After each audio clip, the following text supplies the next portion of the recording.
Psaki tries to make this distinction between a quid pro quo that is related to a political interest versus a quid pro quo that is related to a national interest or in the interest of our country. My question to you, we read this transcript. We know President Trump asked for a favor relating to investigations into meddling in the United States presidential election from 2016.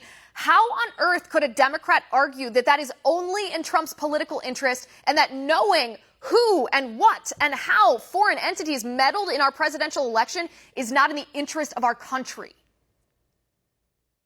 Well, it's obviously in the interest of our country, but this is the argument they're trying to make.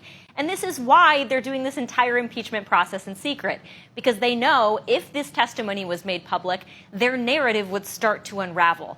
Because you have numerous agency officials, administration officials testifying, many times saying there was no quid pro quo. We were legitimately looking into election meddling. This doesn't fit their narrative, so they're doing it in secret. But what's interesting about this whole thing is that, of course, we use quid pro quos all the time. That is what foreign aid is. And the most stunning, glaring example of this is actually Joe Biden on camera saying that he threatened to hold up $1 billion of Ukrainian aid to the country of Ukraine, unless they fired their prosecutor because he was corrupt. The prosecutor who, by the way, was investigating his son, Hunter Biden. But of course, Democrats don't want to talk about that because, we don't talk about that now because Joe Biden is running for president. Well, that's even an example of the first example that Jen Psaki on CNN made when she said quid pro quos, when they're used as levers for your own political gain, or I suppose personal gain.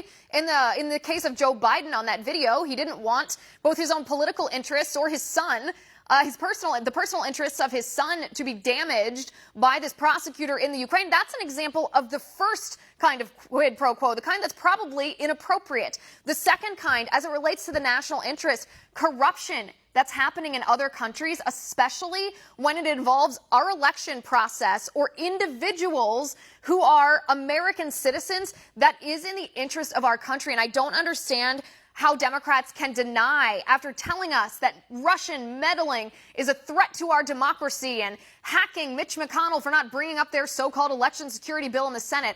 After all of that rhetoric, how can they possibly argue that President Trump shouldn't be doing everything he can to get to the bottom of what happened in 2016?